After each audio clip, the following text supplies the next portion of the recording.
Coming up on Talking Points, deportations continue to rise across the nation. Recent events impacting central New York. We'll have the details. Plus, Elon Musk hints at his departure from the White House, what this means for the future of Doge.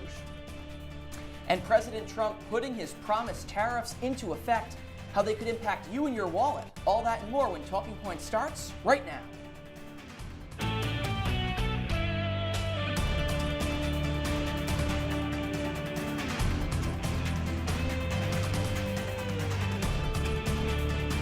Welcome to Talking Points on this Monday night. I'm Ronnie Parrillo. And I'm Ben Bascuk. Well, deportation rates continue rising across the United States, including right here in central New York. Talking Points analyst Acker is here with the latest. Megan. Good evening, Ben. Protests against increased deportations are taking place across central New York, the latest being in Sackett's Harbor this weekend. Nearly 1,000 people turned out in support of a family that was detained after a raid on a local farm last month. The family included 3 children, all of whom attended school in the local district. Representatives from the New York Immigration Coalition says that the family was seeking asylum and has now been transferred to a detention facility in Texas. The sweep sparked outrage from many Jefferson County citizens who marched to the home of Tom Homan, Trump's border czar. The demonstration remained peaceful when counter-protesters arrived.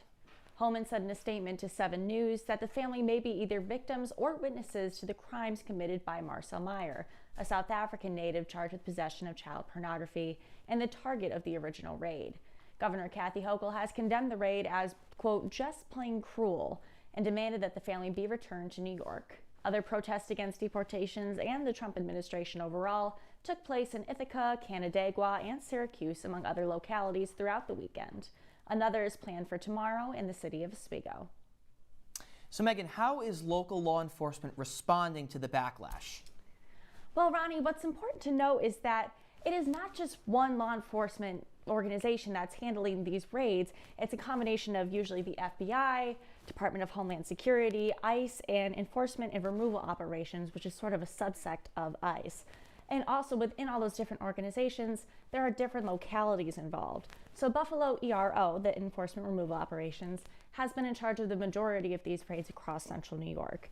So what's really interesting here is actually how uniform the messaging has been from all of these different organizations all across New York. So ICE has most recently launched a new social media campaign that has several messages that are essentially targeted against discouraging people from resisting during these raids. There's also this sort of overwhelming sense that they're trying to make an example of many of these people who have been targeted by these raids. So a lot of mugshots have been posted, uploaded to social media across all these different organizations. It's the FBI, DHS, ICE, and again, it's local offices as well as these larger federal ones. Yeah, Megan, Sackett's Harbor, where this raid happened, that's only about an hour north of us here at SU, but I mean significantly more Republican. Why are we seeing these protests in those red counties around the country that are overwhelmingly voting for Trump, like Jefferson County, which has voted Republican in every election since Bush? Yeah, Ben, so what's interesting is that, two things can be true at once. We can have a really red county that also has a much higher, well, not necessarily much higher, but a higher population of Hispanic people than many of the surrounding counties. Jefferson County has an almost 8% Hispanic population.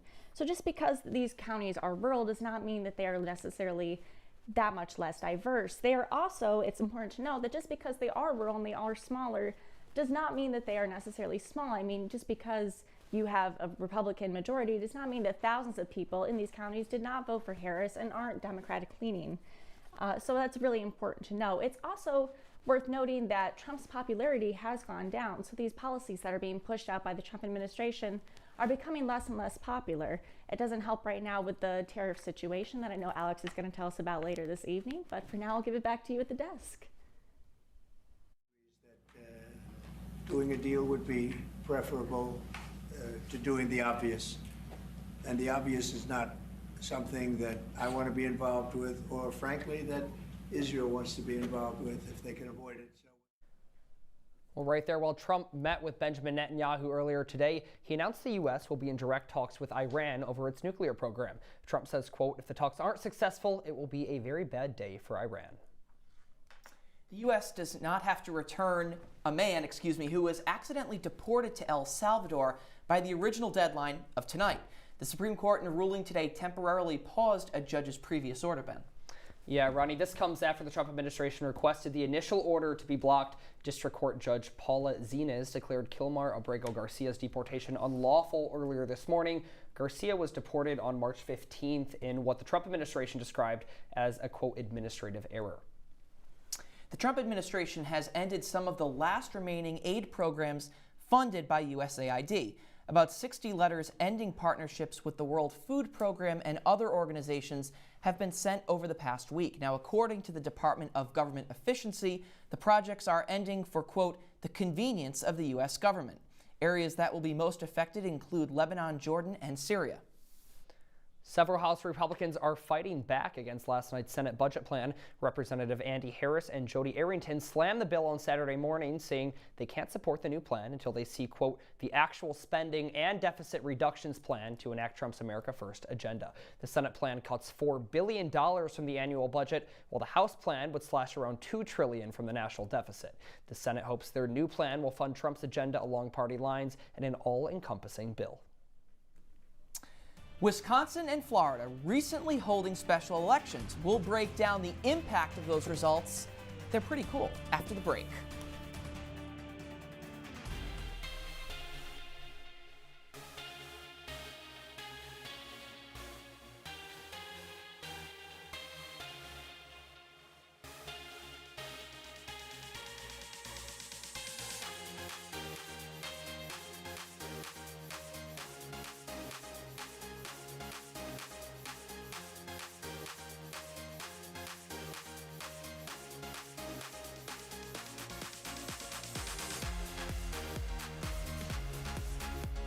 Welcome to Live from Studio B.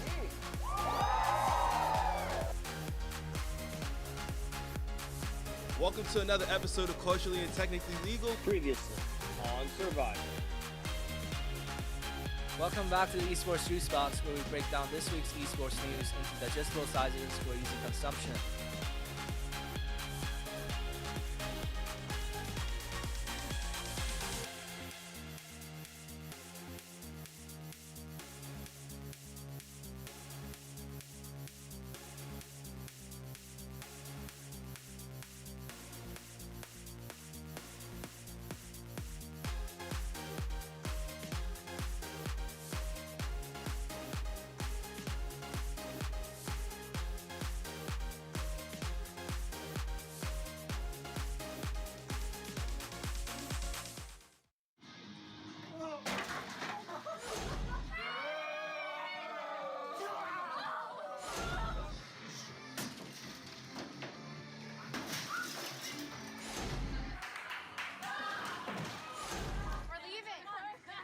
Most party fouls are pretty dumb.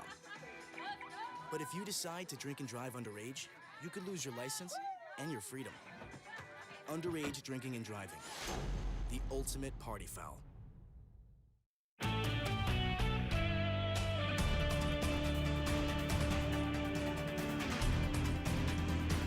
Welcome back into Talking Points. Elon Musk may soon be stepping out of the political spotlight after a tense few months by President Trump's side.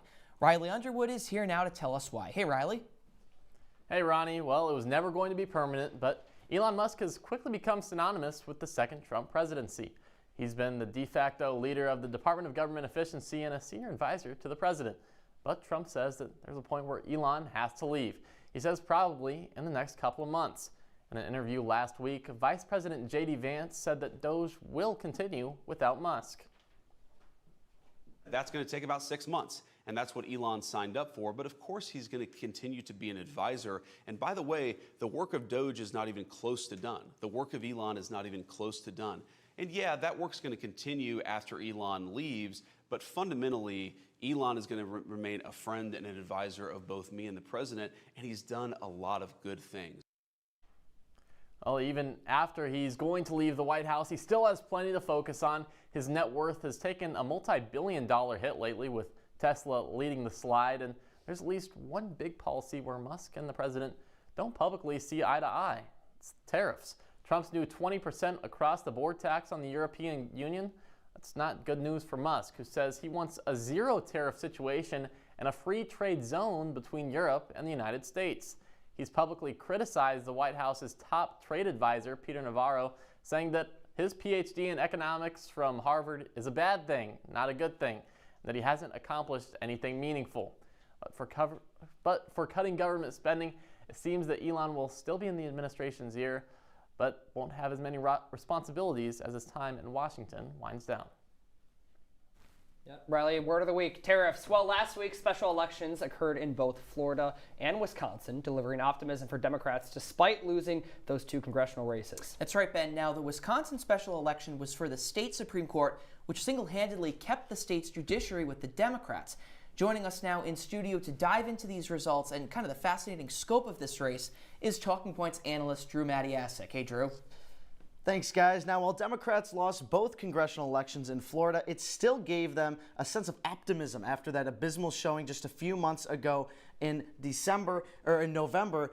But not only in Florida did they get a little bit of optimism, they did in Wisconsin, where Susan Crawford outperformed Kamala Harris by around 10% statewide. I mean, if you go all the way down here and you look at the shifts, in Dane County with Madison, it went 12 points more for the Democrat Susan Crawford in this election than it did for Kamala Harris just back in November. You go to Milwaukee County, 11 points more for Susan Crawford, 75% of the vote to Brad Schimmel's 25. These are places that didn't show out for Democrats in November, that lost them the statewide race for president, almost lost them statewide races across the board in the general election, and even go up here to Brown County, where Green Bay is. This is a county that Donald Trump won in the 2024 presidential election. 11-point swing to Susan Crawford in a state where Elon Musk put $20 million into this race for Republican Brad Schimmel. Now, not only is this a good look for Democrats here, if you look at just the direct county map change here, you see Brown County went to Donald Trump in the 2024 election. Kenosha County, this bellwether county right here on the southern border of Wisconsin, went to Trump. Those two are crucial flips for the Democrats, but you also see them outperforming in Florida too. Go to Florida for a little bit. You go to the 6th district. Randy Fine beat Josh Weil with 56% of the vote in Florida's 6th congressional district, Mike Waltz's former district.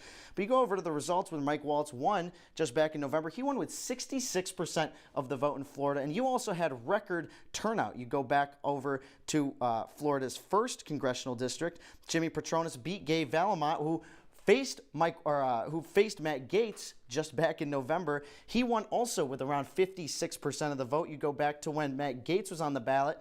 He won with 66% of the votes, and this was not a real popular figure when he was in Congress, and he resigned so he could get out of that ethics investigation. Had a little bit surrounding him, and he still won 66% of that vote. Turnout really helped Democrats in that election in Florida, and after months of looking like they were on the downturn, not knowing who was leading their party, not knowing what the future held, this is a little bit of sense of optimism that they gained from these 3 elections that happened last week. Ben and Ronnie, back to you.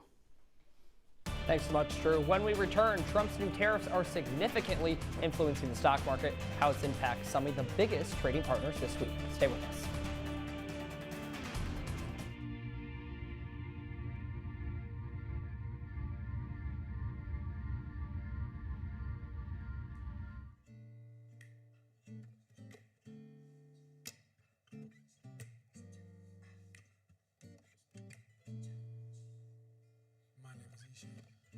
Hi, my name is Sadie Miller. My name is Luke Brady. I go by St. Luke.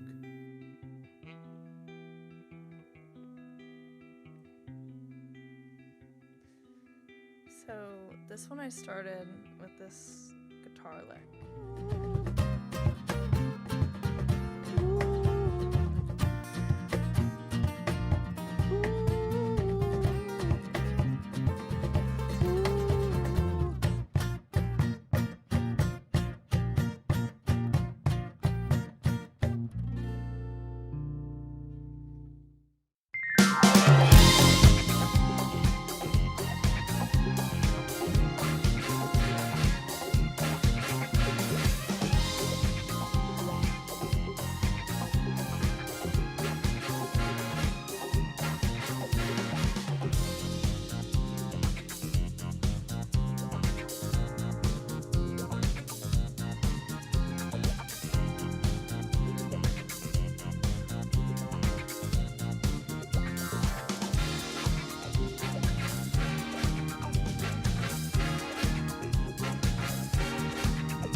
Welcome back to Talking Points. Well, they were promised by President Trump throughout the election cycle, and now they're here. A boatload of tariffs were announced this week. Our Alex Burstein joins us in studio. Alex, what have been the immediate effects of these tariffs? Well, Ben, I hope you're ready for some numbers. The simple way to put it is there's been global shockwaves. It seems like just about everyone talking about our word of the day, tariffs. A 10% tariff on everything imported into the U.S. means that almost every corner of the world has been affected, with extra costs and consumers and the countries that are exporting. Also, over 90 countries been hit with additional reciprocal tariffs. But let's take a look at two of the biggest trading partners of the U.S. The European Union, which cost some of U.S.'s strongest allies, had a 20% tariff. If you think that's high, well, let's move on to China. You probably have a lot of made in China products in your house. Those products, now a 34% tariff, and it may not be over yet. Today, Trump announced if China didn't pull away its own 34% tariff, then the U.S. would slap an additional 50% tariff on the Chinese imports. That would bring the total to over 100%. But now companies catching up. Apple announced today it would source more iPhones from India instead of China to try to avoid these extra tariffs. Another thing to look out for, car prices. Big risk right now, a 25% tariff on all vehicles imported into the U.S. went into effect on Thursday night. Why does this matter? Nearly half of U.S. vehicles are sold from international dealers. That's according to the White House.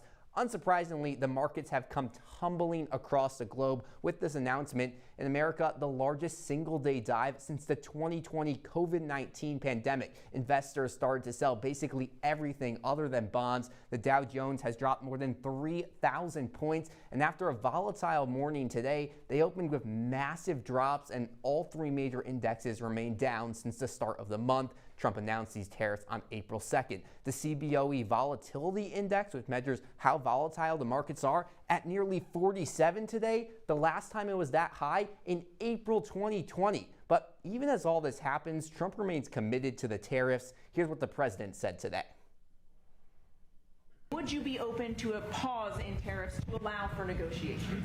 Well, we're not looking at that. We have many countries that are coming to negotiate deals with us, and they're going to be fair deals. And in certain cases, they're going to be paying substantial tariffs. There'll be fair deals. Well, welcome to the desk, Alice. Let's explore those tariffs a little bit more here. Kind of starting off, you gave us like a macro view, but if we zoom in more micro level, what's the actual reasoning behind these tariffs? I mean, that's the big question, because you've seen it is hurting the U.S. right now, but the White House remains saying that this in the long term is going to help them. A lot of the questions and a lot of the answers we've been getting, it comes with China. And what the U.S. believes is that China has just been dumping these products in of not great quality, and by doing so, they're getting more jobs. So the U.S. wants to put these tariffs on, get stuff more grown in the U.S., which they think will help balance the global economy, or at least give the United States an advantage. The numbers haven't shown that yet, but that's what the U.S. is really focused on right now. Right, and you talk about that global advantage. I think we saw, we were talking about this earlier, that beta test we saw with COVID, where we became over-reliant on certain supply chains, and we kind of saw where we fell short with those semiconductors here in Central New York, with those pharmaceuticals. And I think it's the difference of 20 years ago, 30 years ago, when the U.S. was really the true world power. That might be a problem. But if you look at now, there's other countries that are able to produce so much more. Yes, is the free market affected right now? Sure. But if these tariffs go in the long term, the rest of the world is going to realize they can still work things out without the U.S. So that's going to be what's really interesting to see in these coming months. Alex, there has been a level of political fallout because of these tariffs in the Republican Party. I want to quote Senator John Kennedy, Republican of Louisiana, known for his very interesting one-liners, and I admire his way with words. He said on Twitter, or X, that a little bit of tariff is like a shot of whiskey. It can be refreshing, it can even help. I'm not endorsing anything, by the way. I'm just saying what he said. But he said a lot of whiskey is enough to put a goat down or make a goat drunk, meaning that, you know, if you draw the through line, too many tariffs equals not great results. So how are other politicians responding to these tariffs, especially within the Republican Party? Yeah, I mean, the Democrats obviously against tariffs this big, but I mean, you look at names Rand Paul, Ted Cruz, even GOP mega donors, Kevin Langone, who's the CEO of Home Depot, who is a billionaire donor to the GOP, have all come out against these tariffs, or at least that large. You talked about 10% some people think is reasonable. But when you look at giving China 34%, you look at some of these other Asian countries, Vietnam, a 46% tariff. These are massive numbers, and they're going to affect U.S. supplying because, yes, there are some countries that give some stuff, but everyone is giving something to the U.S., and this is going to hurt them all. Yeah, and you say that, and these indexes, all major indexes are down, stocks are down, but they're coming out, Scott Bessen's coming out saying, hey, this is a short-term market reaction to tariffs, which are part of this longer-term plan. They're citing these surpluses, these budget deficits that the U.S. has with other trade partners, saying we've been taking advantage of. How are those other trade partners responding, whether that's China, those Asian countries that we're seeing? Yeah, it's been a mixed response. Some are obviously angry. China itself put a 34% retaliatory tariff on the U.S., so they're kind of going back and forth. Then we talk about countries like Vietnam. They've offered to drop their tariffs, and we heard Trump say earlier he's not going to really let that happen. But overall, it's been a lot of countries kind of negotiating with the U.S. Here's what Kevin Hassett, the director of the U.S. National Economic Council, said this weekend. So the fact is the countries are angry and retaliating. And by the way, coming to the table, I got a report from the USTR last night that more than 50 countries have reached out to the president to begin a negotiation. But they're doing that because they understand that they bear a lot of the tariff. Alex, I'm a cup half full kind of guy, right? An optimist. So I want to kind of highlight some of those things that we've seen, right? We like to see it. A study came out, MIT. They said 20% tariff on China led to just a 0.7% increase on goods. Oil prices have dropped 15% in the past 2 days. And interest rates are hitting a low, which means we're going to see those mortgages influx. And I think there may be some good coming out of this. I think, again, we're going to have to wait to see on the long term what that good is and if that's going to surpass some of these price increases we're seeing. Right. I mean, President Trump on the campaign trail, another one of the things that he said and promised and is now following through on, essentially saying that, you know, the short-term pain will lead to long-term gain. So it's going to be very interesting. I heard a couple of hours ago in the Oval Office, he was saying that, you know, the EU, he's going to be tough on them too. He actually said that they were formed to kind of short the United States in terms of trade. So it's going to be very interesting to see how this all plays out. And we've got the pro here to track it for us, Alex Burstein. Thank you so much. Well, coming up on Talking Points, demonstrators gathered for the hands-off protest nationwide on Saturday. How many people have spoken up against the Trump administration here in central New York when we come back? Jason, let's go see your room.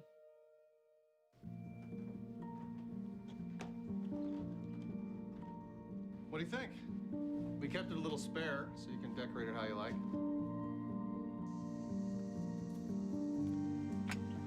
Dinner! Go. Excellent. Soccer is fun. Yeah, I saw you guys out there. We're the family. Yeah! Oh, I thought you were on my team. Wait,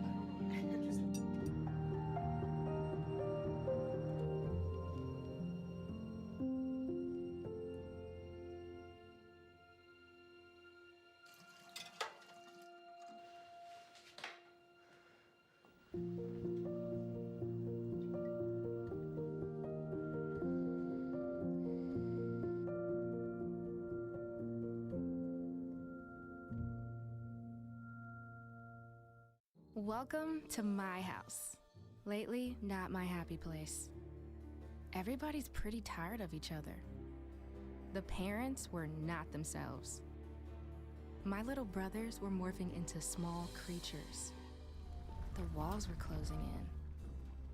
Clearly, a case of too much family, too close, 24/7. And there's a lot of that going around right now.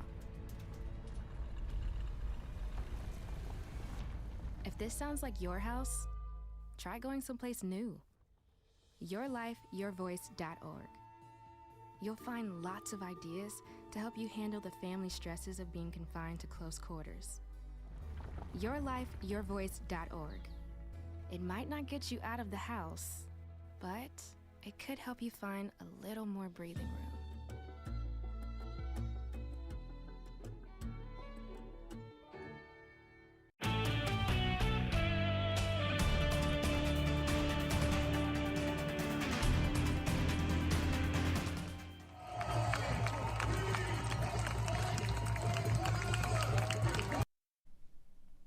On Saturday, protesters took to the streets in cities across the country, including right here in Syracuse, speaking out against the Trump administration's moves to fire federal workers, immigration crackdowns, and new tariff policies as well. Yeah, Ronnie, the National Day of Action, known as, quote, Hands Off, led to over 1,200 rallies in all 50 states. Labor unions and civil rights advocates took to Genesee Street right here in Syracuse, responding to what they call a hostile takeover of American institutions and rights. Ronnie, this is huge. A big day of protest. We're seeing, I think this is at its core what you would call a grassroots mobilization. Sure. All over the country, all areas. I was up in upstate New York this weekend, kind of a smaller town near Clarkson College, and even there we saw hundreds of people coming out in a majority red rural district coming out protesting some of these new regulations, these immigration crackdowns, and these tariffs. It harkens back to me to the women's marches that took place Yes. when President Trump started his first term. Back in 2017, I was actually home. I'm going to shout out Rhode Island again because I have to. We have kind of a running bet here on Talking Points and in CitrusTV in general. Anyway, I digress. But in Providence, again, thousands of people showed out.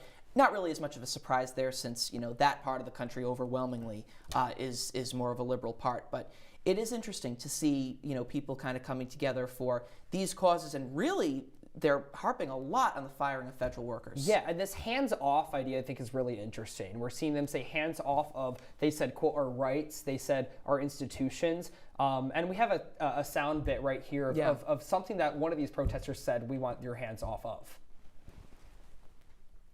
I have to worry about if my daughter's education is going to be covered. And I feel like the attack on our education, the attack on the Smithsonian as of recently, they're just trying to erase history. And at the end of the day, a better educated youth is a more informed future. Yeah, Ronnie, so last Thursday, she cited the Smithsonian. Trump signed an executive order titled Restoring Truth and Sanity to American History. Now, that EO targets institutions like the Smithsonian and the National Museum of African American History, claiming to reestablish both of those as symbols of inspiration of American greatness.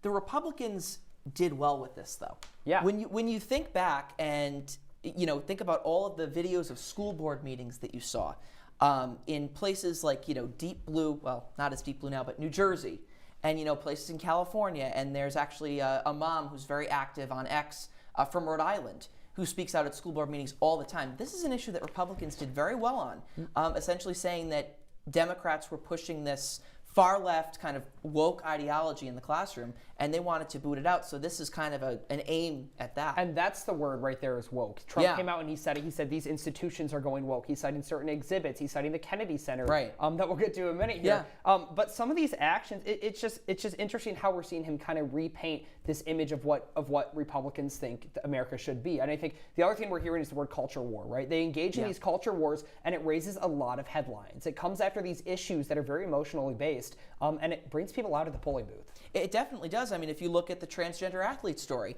another issue that Republicans did very well on, and then President Trump followed up on. Remember, the scuffle with Maine Governor Janet Mills a few weeks ago. So these are issues that, for Republicans, they win on them. Yeah, and we talked a little bit before the show, Ronnie, about how Trump instituted himself as chairman of the Kennedy Center, firing all 17 members of the board appointed under the Biden administration. Again, saying we're going to go against this woke image. 2 million people a year visit the Kennedy Center. I've been there for plenty of shows. He really is repainting not just the political landscape, but also that humanitarian, humanities arts landscape as well. It definitely is. It's something that, and I really don't know the full, reasoning behind it, but President Trump is kind of seeing something that maybe that humanities arts world is something that people maybe who align more with the left, partake in. But he's saying, hey, I'm going to reshape this too. While we're at it, we're going to do the Kennedy Center. Right, and this goes far beyond the arts. I mean, like we've mentioned in the show today, there's tariffs that people are concerned about. There's a lot of unease, I think, right now in the United States. People are unsure of what's going to happen next. Businesses are too, and they're making those plans right now. They're not sure how to plan for new tariff plans. We don't know how museums are going to plan for changes and shutdowns in the future. Absolutely. Well, that's all the time we have for you tonight on this episode of Talking Points. Be sure to follow us on Twitter and Instagram at CitrusTV News, and of course, like us on Facebook too. Why wouldn't you? Why not? I'm Ronnie Parrillo. And I'm Ben Bascuk for the last time with Ronnie Parrillo. Have a great night, Syracuse.